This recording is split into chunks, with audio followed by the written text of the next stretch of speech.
اللہ کے رسول علیہ الصلوۃ والسلام نے حضرت سلمان فارسی کا مواخات کروایا، بھائی چارگی کرائی حضرت ابو ذر غفاری رضی اللہ تعالی عنہ سے، حضرت ابو درداء سے۔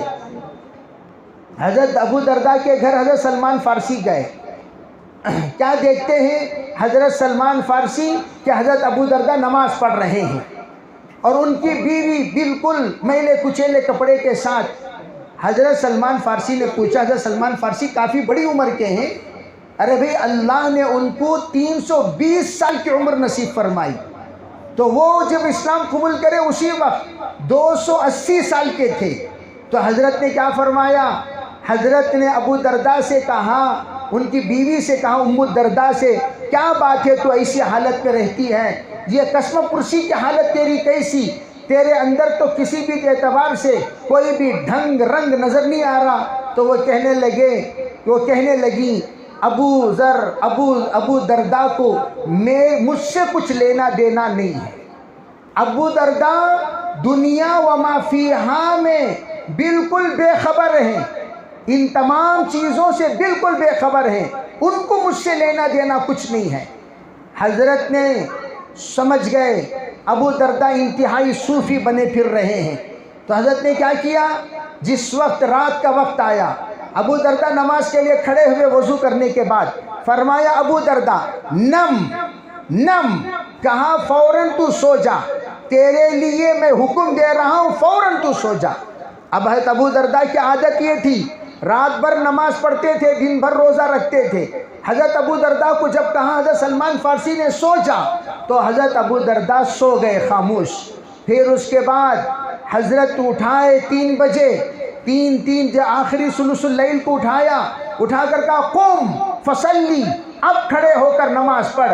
حضرت ابو درداء کو کوئی عذر پیش کرنے کی گنجائش نہیں تھی، بڑے آدمی ہیں، بڑے جلالی بھی ہیں، تو حضرت نے فرمایا، یہ غصے کے ساتھ حضرت کہہ رہے ہیں کچھ تو ہے جس کی پردہ داری، فوراً کھڑے ہوئے نماز پڑھنا شروع کیا۔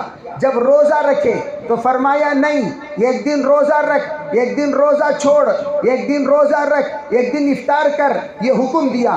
دوسرے دن فرمایا کہ ان لبدنک علیک حق، ان لنفسک علیک حق، وان لزوجک علیک حق۔ اے ابو درداء، تیرے بدن کا بھی خیال کر، تیرے نفس کا بھی خیال کر، تیری صحت کا بھی خیال کر، تیری بیوی کا بھی خیال کر۔ یہ تمام نصیحتیں حضرت نے فرمائی۔ اس دن وہ حضرت نبی اکرم صلی اللہ علیہ وسلم کی خدمت میں حاضر ہوئے، کہنے لگے حضرت آج سلمان نے میرے ساتھ یہ معاملہ کیا، میں نماز پڑھنے کے لیے تیار ہو رہا تھا، حکم فرمایا بڑے جلال کے ساتھ ابو درداء سو جا، تو میں فوراً سو گیا، میں کوئی جواب نہیں دے سکا۔ پھر اس کے بعد کہا یہ ثلث اللیل میں کھڑے ہو کر نماز پڑھنا شروع کر۔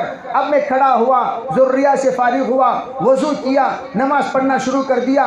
حضرت یہ کیا ماجرا ہے؟ ایک دن روزہ رکھنے کو کہتے ہیں، ایک دن افطار کرنے کو کہتے ہیں، یہ کیسی بات ہے؟ فرمایا کہ سلمان نے بالکل سچ کہا، صدق سلمان، سلمان جیسا کہتے ہیں ویسا تو کر۔